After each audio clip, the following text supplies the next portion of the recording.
I don't say this phrase. I used to hear this phrase a lot. I don't like saying it anymore because I don't believe people put their lives on hold to go in the Olympics because you're centering the things you do in your life around going to the Olympics. Your Absolutely. schedule is based off of your training times. You take time out of work, or you do a lot of things to support you going there. Um, that was a hold though. When there's no games for a There was year, that's a nothing. hold. Yeah, And absolutely. you're just sitting there thinking. And when you in that entire year, you're thinking to yourself, you're taking like I was taking like 45-minute showers, just thinking about fencing. Wake up, first thing you do when you wake up, fencing. Having nightmares about losing. I'm excited for you to see this week's episode, but before we get to that, I have a message for you. If you're a parent of an elite athlete or a coach of a high performing team and you're looking for some help or assistance with making them more mentally resilient, perform with more confidence, be more consistent, anything like that, then this is for you. I have an 8-week program all designed to address exactly that, to help your athlete be at their best on a more consistent basis and not get tripped up by those little voices in their head and getting down on themselves for mistakes, but performing like we know they can. So, what I want you to do is don't delay, just grab a time on my calendar through this link and let's set up a time to talk about your specific situation and how what I'm offering in my 8-week program can help. Okay. So it's brindrescher.com/free consultation. So click this link, grab a time on my calendar. I look forward to talking to you. And now on to this week's episode. Hello, hello, hello, everyone. I am so excited about today's interview because, as I have stated on previous ones, I am committed to bringing all of the sports to the Mental Advantage podcast. And today we have one that I have to admit I have never seen live in person, which is fencing. All right, so I'm so excited to talk to today's guest, Khalil Anthony, who recently, fun fact, was at the Tokyo Olympics. So we're going to be talking about that and more. But how you doing today, Khalil?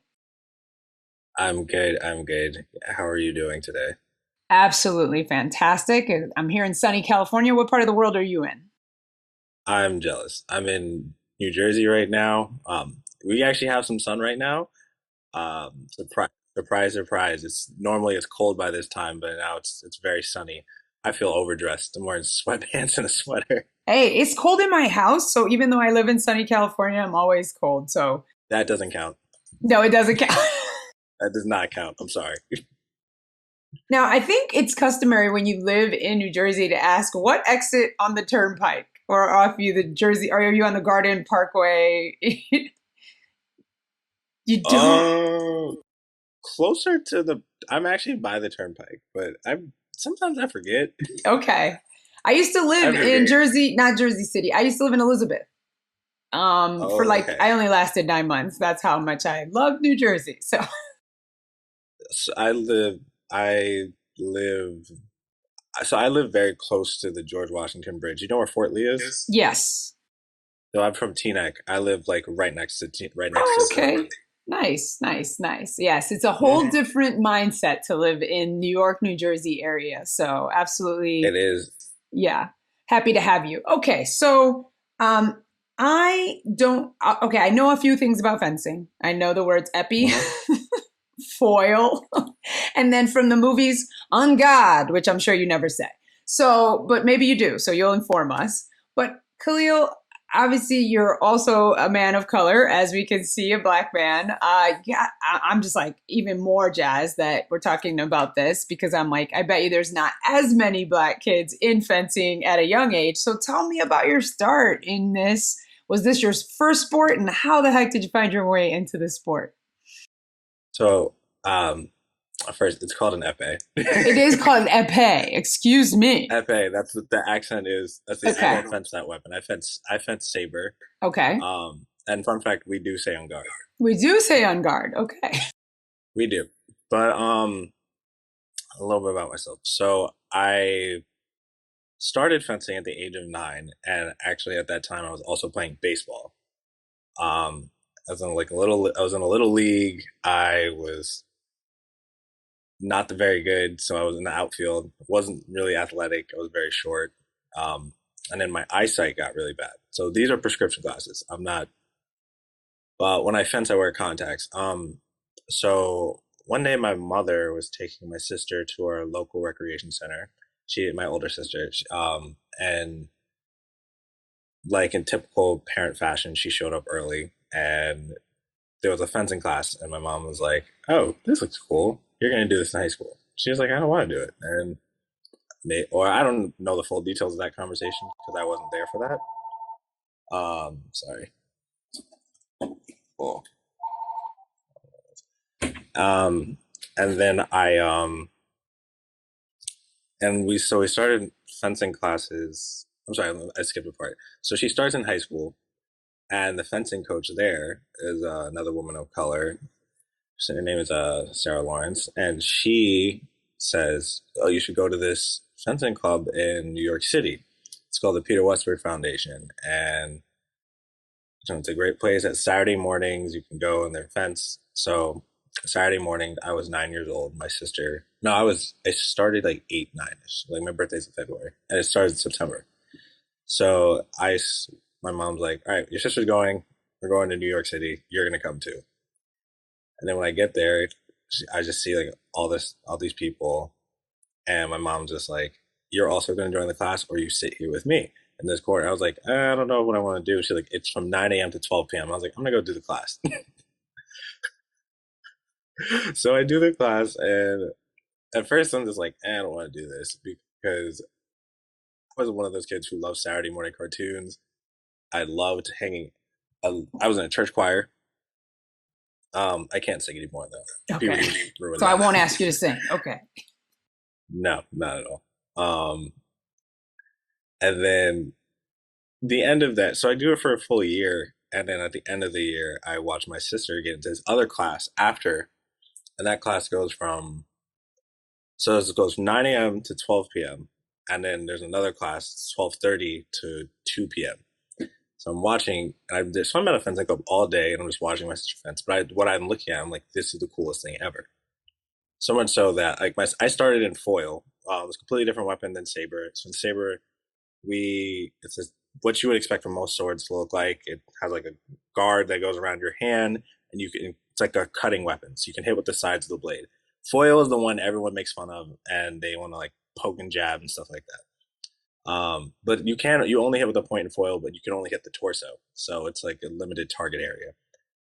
So I'm in a foil class, and I'm not even paying attention at all. I'm just watching the saber fencers. I'm like, this is the coolest thing ever. It's aggressive, it's fast paced, it's things that I like. Um, so the last day for the foundation, it's normally there's a celebration. That's it. No fencing, boom. But for the older kids, they have the 12:30 class after. So I'm still there, and I'm just sitting there watching in admiration. And the coach comes up to me and he's like, "Hey, do you want to do this?" And I was like, "Are you serious?" And he was like, "Yeah." I just looked at my mom. I was like, "Can I please do it?" And she's like, "Yes, you can do it." And normally, like at the time, no, because like when I played baseball, like I knew I wasn't athletic, and I knew I didn't have that in me. I didn't know if I didn't have it in me, but I was just like, it just wasn't for me. Yeah. I couldn't see like there got to a point where like one time I was at bat and I couldn't see the ball being pitched, and I got hit in the jaw. Oh, wow. Yeah, so like it was at some point where I was just like, I'm not really into this. Fencing, I was like, yeah, I'm all for this. Nice. And I'm happy that I stuck with it because at first I really was like, I don't want to get out of bed because I gotta get up early. And you know how parents are, they're like, the parents are, it's 8:15, it's 8:17. I'm like, I can't put on an entire outfit that fast. Like I'm tired. So years go by and stuck with it. I've been fencing since I was 9 years old. I'm 24 now. Wow. So you definitely have the 10,000 hours in your thing. Now, you said that saber is more exciting. Thank you for explaining the difference between a saber and a foil because I was definitely, or an épée. Is it called an épée, the saber? Is it called the épée? No. Okay, so there's three weapons in Okay. fencing. So there's saber, foil, and épée. Okay. Épée and each weapon is based off of each weapon scoring is different. Okay. Because you can hit different parts of the body. So Okay. saber, I fence saber. You can only hit upper part of the body. So anything from your waist up. So your wrist, arms, torso, and head. Okay. Foil is only the torso, so you can hit the chest or the back. Epee is a completely different weapon. It's same thing you can hit with the point, but you can hit the entire body as well. So you can hit somebody on the foot, you can hit someone on their knee, still hit somebody on the head, even though most like people really don't do that. But yeah. So those are the difference. That's the differences in the weapons. I'm sorry. What was the other question? No. That was part of it. And then, so you said there's three Okay. different weapons. It was about the epee and the saber. So you said they're separate weapons. Can you get Hmm. hurt fencing? Can you get hurt fencing? No, I'm not I've been saying an hurt. injury from like, maybe I'm, my arm or I'm exacerbating like my back leg because I know there's a whole thing about like, that. But yeah, I mean like, Yeah, you can get but fencing. You can get. not from I think. actually getting punched. I mean, a hit with the epee, the foil, or the saber. I mean, the most you can probably get now is like a bruise. Okay, got it. Some of the, I mean, you could get cut. Like I have scratches because like the blades also break. Ah, Um, okay. like it's thin metal, but like it's strong enough to like bend. But at some point, like the wears out, and then they can break, and sometimes you get cut.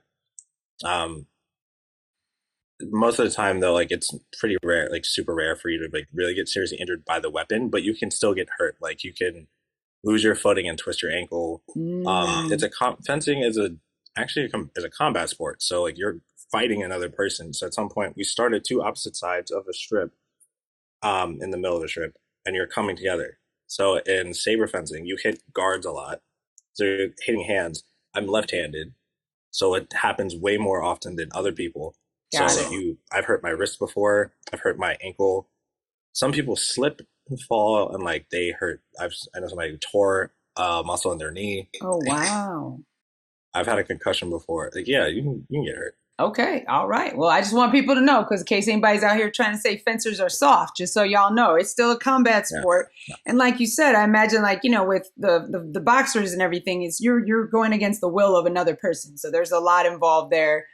So you said you've been doing it since you were 9 years old, and kind of got into it because your mom put your sister into it and all that. When did you start to like you found it fascinating, but when did you start to see, would you say that, well, let me say this. Would you say that your skill like kind of determined your time you put into it, basically your rise, or would you say that there was a natural giftedness when you said you weren't athletic before in baseball that you kind of saw that you did have in fencing? How would you say that, would you characterize like your growth in that journey? so there was a move in fencing. It's called a parry repost. So parry, you block, and then repost is to hit your opponent. So in my first one of my first classes, I don't like being poked. Like that's my biggest thing. I hate when people poke me, and I start in foil, and it's That's the all it is. poking It's weapon. poking, right? It's poking. I mean, you could do more things. There's cooler moves as you get older, but I don't like the feeling at all. So I would just I would block every time, but I wouldn't do play. It wasn't instructional. Like I didn't get to that. We didn't get to that part yet. Right. Um, and I just started doing it. And they were like, "You're supposed to hit them." And I was like, oh, "Okay, boom, boom." And they're like, "Oh, wait." The teacher was like, "Wait a second. We haven't gone over that yet. That was really nice." Um, there was that, but I would say that like at some point, like there was like a feeling, like some things just clicked in my head when I was younger. But there's other things like there's the aggressive part of the sport that I had to learn. Got it. I'm not an aggressive person by nature. Um, I wasn't super competitive. I was actually also the slowest person in my class. So like there were situations I was put in that I had to because at some point we say someone's running over you because it happens. Like people go on these runs of scoring 4 or 5 touches in a row and you feel demoralized. And at that point, it's like, yo, what do I do to come back to this? And at some point, you have to realize I'm just going to go back at you. Yeah. And that's one thing I had to learn. Another feeling, like I do have some feeling, I would say, but it's for the most part though, like it just took a lot of work, especially when you ask me about like 10,000 hours. Fencing is a sport that changes quite often. Mm. Say more It about changes that. often. So as you get older, like most sports, as you get older, you learn different tactics and stuff like that, and you're learning it, and you have to learn how to play the game. So at one point, the talent goes so far, then you put the work in, and then when you get to like a senior level of fencing, when I started that when I was my first senior level tournament, like internationally, was I was 19. That was the eye opener because I'm seeing guys. I'm one of the shorter guys on the circuit. Okay. I'm 5'9", but I Okay. don't look it. But I'm one of the shorter guys, and I'm also fencing adults. So I'm fencing like guys that are okay. The oldest dude at the last Olympics was 42. Another guy, one Wow. of the guys who medals was 36, maybe. And then there's dudes my age who are doing well, but at some point, everyone's looking at you like a little kid, and they treat you like a little kid. Right. So you have to like step your game up that way. Then there's rule changes, and every referee sees things different. So you may have an idea of what just happened. The other person you're fencing may have another idea. The referee may have another idea, and the video replay camera will show. So you have different perspectives of what's going on. Only person who calls the action, we call it points actions. So or we call them touches also. Whoever saw the touch calls the action, and they award it to whoever has the priority. Okay. And in that moment, it's based off of the referee's interpretation of the rules and what just happened. So you also have to figure out how to fence against that. And then there's like lighting changes of how to score. So there's a certain time you can hit somebody Oh, that wow. registers the machine. There's like, and then the ways things are called changes. Like you have to like evolve with the sport. Yeah. So you have to constantly be like educating yourself, informing yourself. Obviously, you're training. And then depending on your opponent, like how up to speed they are. So you're also battling that. So you said your first international, well, let me ask you this. Obviously, you've been in competition before that, international competition. So maybe before that, do you remember your first competition in fencing? And can you remember like the biggest moment for you that was like, oh my gosh, like this is like, and how you felt? First competition, right? So I'll give you my first competition ever was a small tournament in Jersey City, and I came in 6th out of 7. I was so mad. I was just mad. Like I've never, because like there's also like I wasn't a super aggressive person, but I hate losing. Right. Like I still don't like it. Yeah. Now like losing is part of the game, especially Right. at this point. You lose more. It's another thing you learn, but I hated it. I was like, there are 7 people here, and I came in 6th. I was one away from dead last. I didn't care if I was like 12 years old. Right. I did not care. First national competition, I lost. So we have direct elimination matches and brackets. So if there's a so I think there's a tournament size of like 100+ people you got to go through X amount of people to win. I lost in the round of 128. So Wow. 15. So and our elimination matches go to 15. I lost 15-5. So I was so mad. I was just like, at first I was like, what just happened? And it was like, oh, and at that point I'm like, oh, it's a national competition. I lost. I lost this person. They must be so good. Right. Um, and then I was with my coach, who Aki Spencer L. He's a 2000 Olympian in fencing, and I was just like, I don't ever want to do this. I don't ever want to feel like this again. Right. And he's like, no, you're gonna feel like this. You're gonna feel it again, but it's okay. No, he didn't say that, but he's just like, it happens. It Like, happens. Yeah, exactly. It's part of the sport. You lose bad. That it happens. Now it matters about how you come back from it. So we worked on that. Actually, a couple of years later, I fenced that same person. I won 15-10. So Oh, I nice. was very happy. Justice. I forgot who it was. Yeah, but you remember that you beat them. Okay, so yes. Obviously you don't like losing, and you remember your first match. So you had some losses leading up to it, but obviously, like you said, working on it. You mentioned your coach, so that was where I was going to go next. This is obviously called the Mental Advantage Podcast. What did, if anything, when were you introduced to the mental side of fencing, or when did you start to realize, like, how you had to mentally prepare for a match, or, did you have any natural inclination towards that, or was there coaching? to help you with that? Like, how did you kind of My make your way through coach, that process? my coach, I believe now that your coach can only give you a hint. You don't fully learn until you experience it yourself. And I'm one of those people who when I was younger, I was very hard headed, so I had to learn to experience. Right.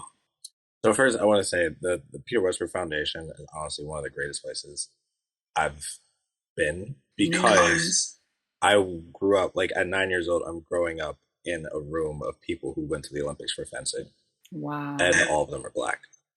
So Wow. most of the not every coach went to the Olympics, but most of the coaches did, and we have Peter Westbrook, the first African American to medal in fencing, Nice. bronze medal. Starts the foundation just because he wants to create opportunity for inner city kids. Nice. Then there's other Olympians. My coach was one of the first kids to be in the foundation. That was 30. We're going on 31 years now. Wow. Yeah. And honestly, there's been somebody representing the foundation at the Olympics since Peter. That's fantastic. Peter's a six-time Olympian. Then there's like Keith Smart, Aaron Smart, Ivan Lee, Kamara James, Iftiaz Muhammad, Zinger Prescott. There's just a lot of names, and just coming from a place. And I think I told somebody this once, but it's amazing because one, I had a different perspective at the Olympics because the first time I saw fencing in the Olympics was 2008. Right. So I'd been in the foundation for a few years already, but now I'm watching the Olympics. I'm like, I know somebody that's there. And it wasn't just like a thing I did with my family to watch. Now it's just like, oh my gosh, like I know somebody who's there and then they came home. Two people came home with medals that year. It was 2008. Nice. So women's foil team, men's saber team. And I'm just watching and I'm just like, it's amazing to be around Black people succeeding like that. But for me growing up, it was normal. Like these are people I can easily accessible people.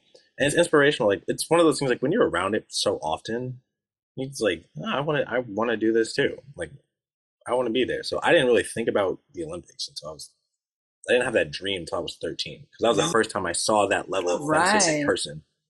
And when I saw it, my current teammate Daryl Homer, and this other French fencer, he's Black. They both were in like the top 8 of the tournament. One of them, the French guy went. His name is Bolad. He went to get second place. And I watched it and I'm just like, all right, cool. There's still other Black people still fencing. I'm like, it's just seeing other Black people succeeding in the sport. And you're just like, yeah, this seems like this is a good fit.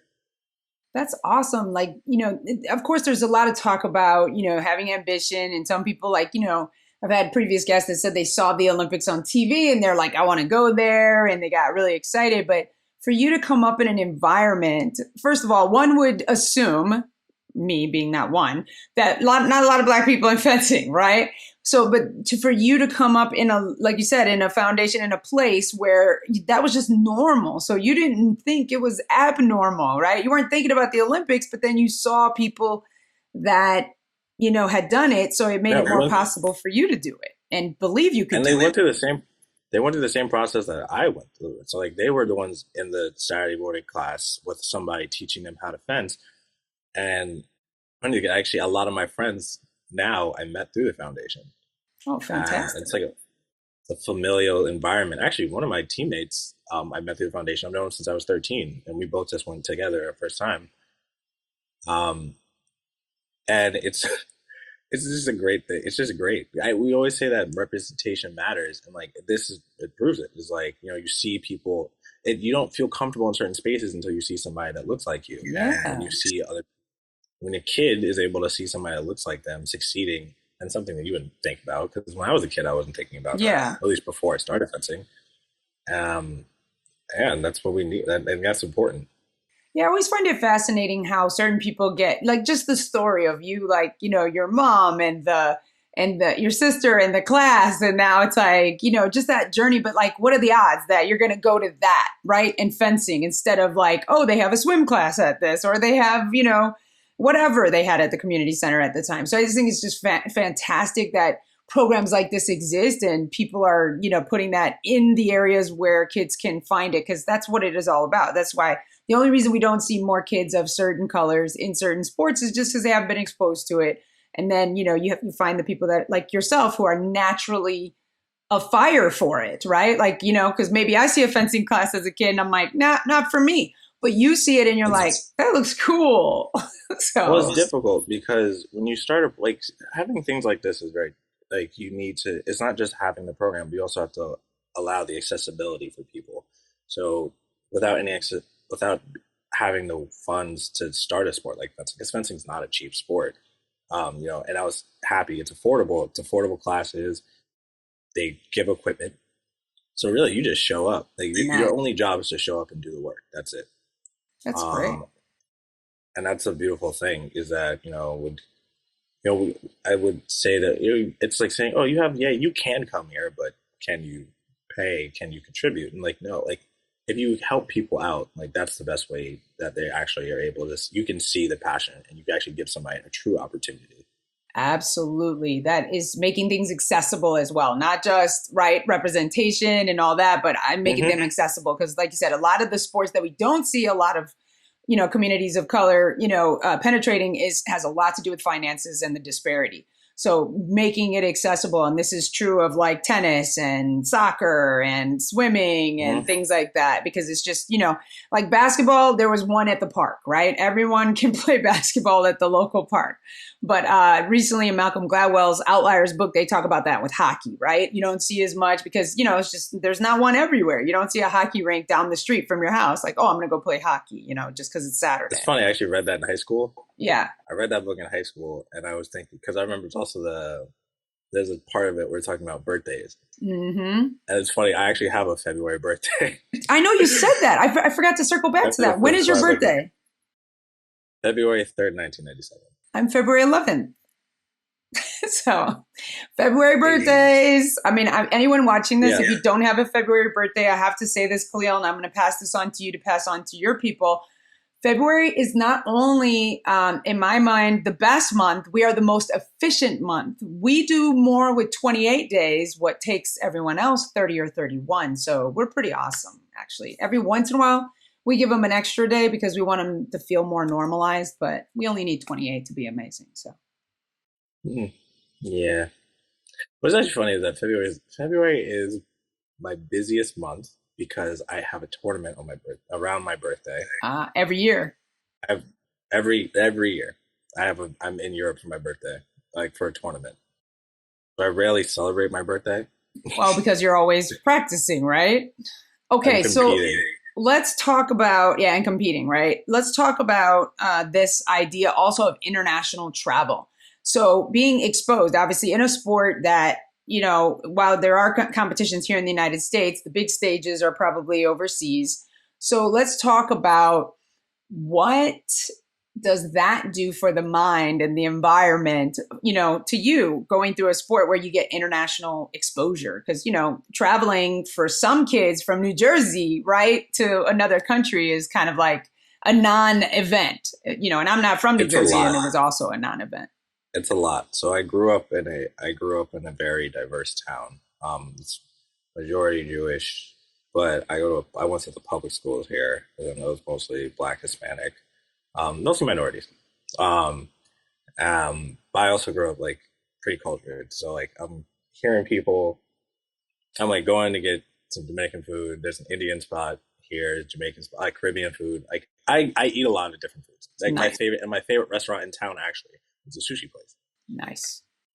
So there was it was I think the biggest shock for me was when I went to my first national competition though. Because I was like, that was again, I'm in a fencing club, but most of the time I'm there is majority Black people. I go to school, I'm around mostly minorities. When I went to a first national competition with I'm really like actually paying attention. I'm like, I'm a minority in this room. Wow.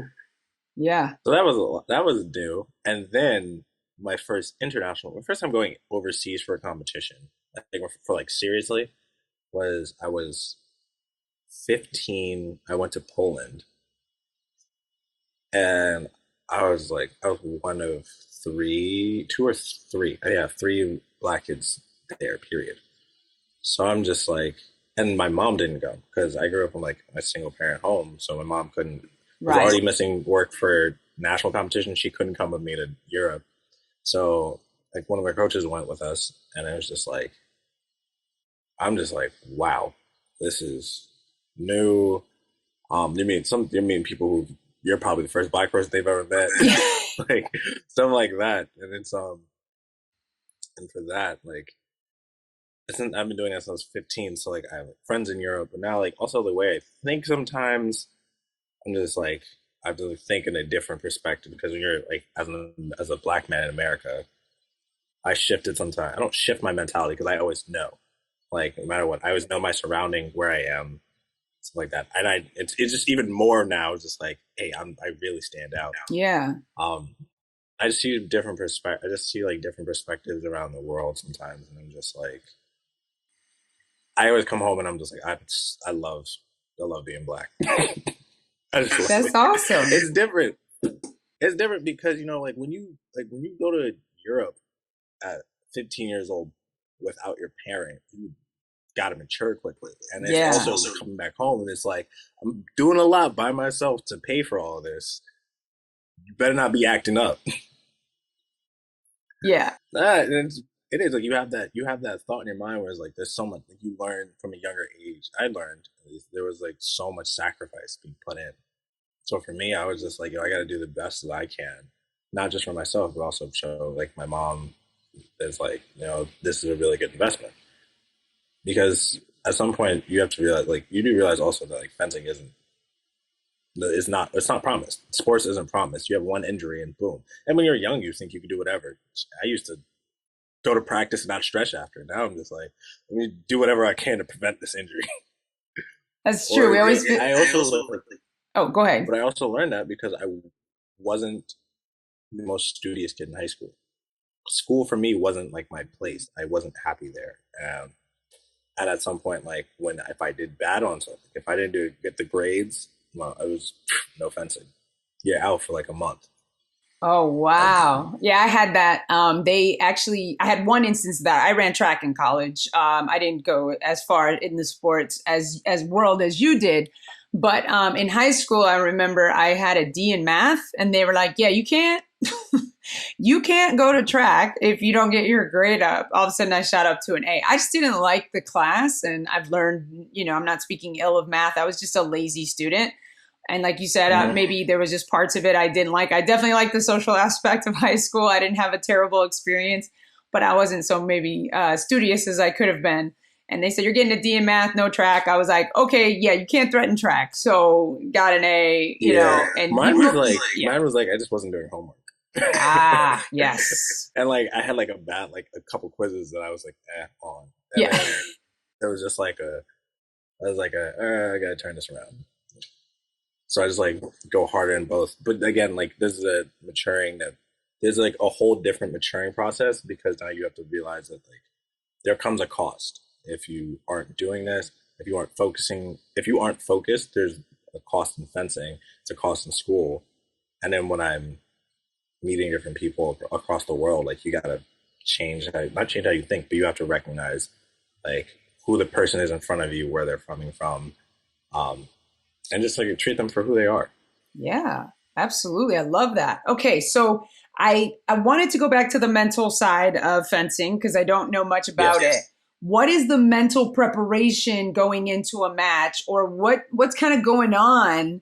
Talk me a little bit through the mental game of fencing for those of us that don't know. So yeah, so you you actually were asking about this. So I start mine well before the competition. I feel like if you started at the competition, you set yourself up for failure. What's the phrase? Proper preparation. The five P's. That's what Okay. I just go by the five P's. Okay. Um, or was it preparation and opportunity is success? That's the other one. So for my thing is like you have to train yourself in a way where when you have to train your body to be able to withstand the length of winning a competition. Yeah. Because for fencing, even though it's elimination, like we have rounds where we're in groups, it's kind of like the FIFA World Cup where like we're in groups, Yeah. and then after that there's a ranking based off Mhm. how you did, and then there's based off of that ranking, it's the elimination Then it goes matches. to We do elimination. all that sometimes, and nationally we do it one day. Overseas it's 2 days. Okay. At the Olympic Games it was just one day. No first round. It was just whatever your ranking is. That's the elimination bracket. So you have to prepare your body to be able to withstand a full days of competition. Like the longest I've had a 12-hour competition. Oh wow. Jeez Louise. And when I lost, the competition was still going on. So I lost in like the round of 16. So I got ninth place and it was still going on. Um, I've had like 5-hour competitions, but that's also, it's faster paced. You have to get that together. In an actual match, you have to prepare yourself because every other match is going on simultaneously and there's a lot of noises. So you hear lights flickering, you can see lights flickering, you hear the beeping going off from the machines, you're hearing other refs. So every referee, it says ready fence. It says on guard, ready fence. Um, so if you start early in fencing, you can you get a warning and then a yellow card, Mm. which is another like with like a serious warning, and Yeah. then a red card, which is a point against you. Like soccer. Saber fencing, yes, saber fencing is a fast weapon. So a big thing for us is that start after they say fence. So you have to lock in and make sure you're focused only on what the referee is saying when they say ready fence, so you can start on time. But if you can easily, the other referee next to you can say it, and you start early and you're in trouble. That happened to me once, and I almost lost a match. Wow. But also that happened because I wasn't solely focused on that moment. See, Right. you don't want to be focused on winning. Like you go in, you prepare, you say, "Hey, I want to win this tournament." Okay, cool. But what do you have to do to win the tournament? Right. What rank? Like how do you perform? At some point, it's like no matter how you finish at the pool, like you do have to realize like there's a certain person you're going to fence. So like if you do really bad in the first round, you're going to fence somebody who did really good. That means that person's probably on fire that day. And frankly, anyone can lose. Mm. I've gone to tournaments as the number one seed, and I lost my first elimination match. Oh wow. National, like I've come out after like one of the last seeds, and I was beating people that were higher ranked than me. It all depends, like sometimes that who's doing what that day. So you just have to stay locked in and believe in yourself, and Yeah. then you have to think you don't you look at it's easy to look at the brackets too and be like, okay, I'm fencing this person, who's the next bout? And next thing you know, you were so focused on that next bout, like, oh, this is the way I gotta fence, you lost to the first person. Yep. So you take each bout one, and you have to take every point one at a time. It's because a lot of times touches just don't go in your favor. You think a touch is good, the referee's like, no, there's no point at all. This person touched. Yeah, now, like, so you have to, like, will yourself, like, hey, this person's in a flow. I'm not in a good place right now. I need to get myself out of this pocket and start fencing. So there's a lot of self-talk. I talk to myself when I fence. And you have to tell yourself, I'm going to do X, Y, Z right now. Boom. But I still have to remember, okay, this is what they just did. This is what they're probably thinking about doing. So this is what I'm going to do. Just in case. But if there's not, I have a plan B. Like, it's not as actually complicated, but it's not as complicated as it seems, because it's just like you got to have plan A and plan B, no plan. Because not everything your idea isn't going to work. And fencing has taught me 1+1 will not always equal 2. 1+1 equals what happens in that moment. And sometimes it's 2, sometimes it's 5, sometimes you don't even know the answer. You don't even know the answer. Yeah. But it just happens. Like that's just how it is, though.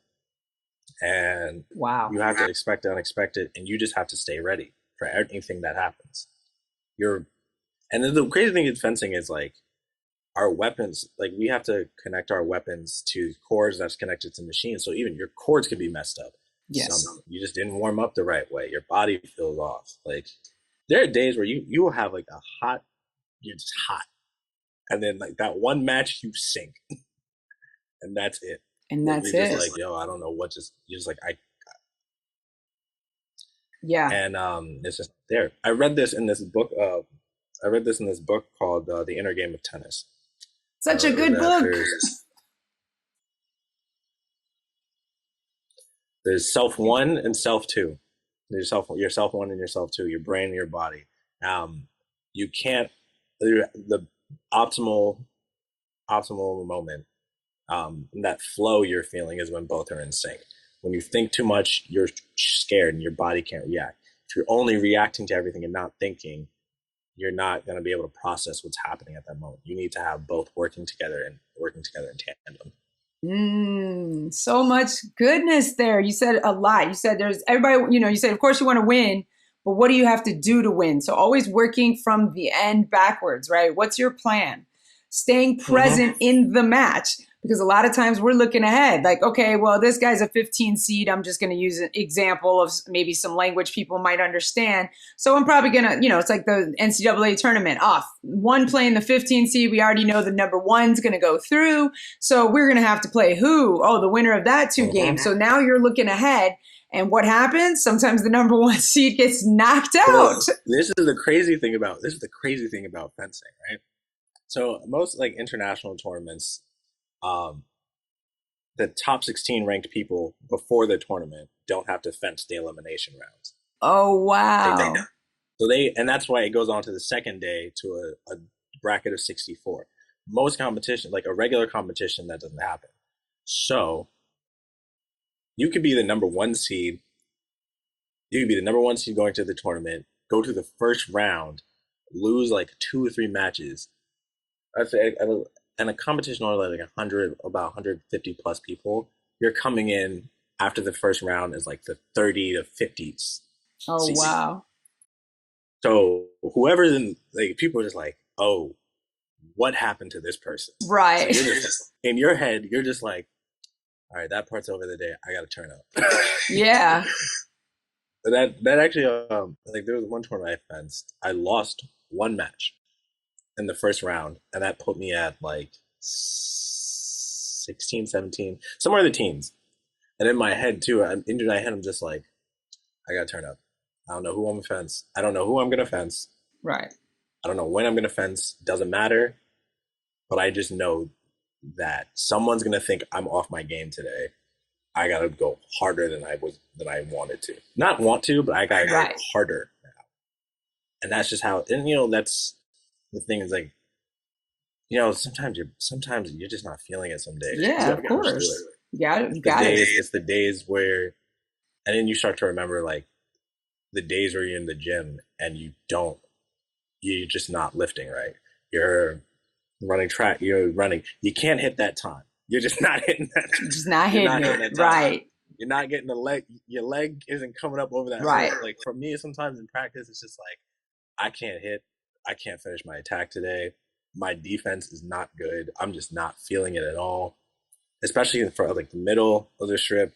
Like a lot happens in the middle of the strip. I don't know what's going on. My strategy is not working. I have no feeling. Because that's the one thing about fencing is, which like during the pandemic, that was like the really hard part. Is fencing, you have to fence other people. You need to have that feeling of another person. You can only you fence because everyone has like we say it's like a different rhythm. So everyone fences differently, but everyone moves differently. Like they have their own individual quirks. So you can only do so much by yourself. Yeah. You can work on your technique. You can do that, but that's the part where you work on your mental game. Yeah, absolutely. Because I used to hate running, and then I got to a point during this pandemic. I was running 3 miles under 30 minutes. Oh, nice. Like, I'm not a distance runner at all, but like at that point, I was just like, and I'm running hills. I'm just going. But it was really just like you have to push yourself because the hardest part of anything, even the race, is the last part. And qualifying for a team in fencing is a season-long process. So for us, we don't have a one day show up and do your thing. It's an accumulation of results of an entire year, from April the year before the Olympics to April of the year of the Olympics. So pandemic hits, we have to extend it another year, and we were almost done. Oh, And wow. at that point, we were almost done. We were like 3 tournaments away. And then when the pandemic hits, it's like, okay, we have a month break. 30 minutes after that call, US closes its borders. Oh, wow. So now we're just like, all right, we don't know what's going to happen. A couple months later, we find out the Olympics get postponed. We're just like, and I'm just like sitting in my room. I took time off from school. I didn't have a job. So I'm literally just sitting at home and I'm just like, I needed to first of all, you got to take a mental break because that Yeah. season long process is difficult. That's first, it's the one where people are fencing their hardest because it's the Olympic Games. Right. It's the one where people are just like putting a lot. I don't say this phrase. I used to hear this phrase a lot. I don't like saying it anymore because I don't believe people put their lives on hold to go in the Olympics because you're centering the things you do in your life around going to the Olympics. Your Absolutely. schedule is based off of your training times. You take time out of work, or you do a lot of things to support you going there. Um, that was a hold though. When there's no games for a There was year, that's a nothing. hold. Yeah. And Absolutely. you're just sitting there thinking. And when you in that entire year, you're thinking to yourself, you're taking like I was taking like 45-minute showers, just thinking about fencing. Wake up. First thing you do when you wake up, fencing. Having nightmares about losing. Mm. Um, and and fencing also is that the people we travel with to these competitions, like there's 12 of us going to the competition overseas. Yeah. So there's 12 people trying to qualify for this team, and only 4 slots. Ah, So at some point you have a gauge of like who's gonna make it, and then you have a gauge of how close someone is and when it's gonna happen. So it didn't come down to us until the last tournament. So that's like this is a 2 year process. It didn't wow. end from April 2020, or yeah, for us we started in May. So May 2019, May 2021. Wow. Yeah. That's a So long it's like time. it's a long time, but it's also at first there was the mental break. At the end Of there was the mental course. break because there was no way like the obsession wasn't gone, but at some point it was just like I couldn't think about it Yeah. because I'm at home and now I'm driving myself crazy because I physically can't do anything. Um, at that point, I realized that mental toughness. That's when like mental toughness really came into play for me because there were moments where I was just like, I don't know if I could do this.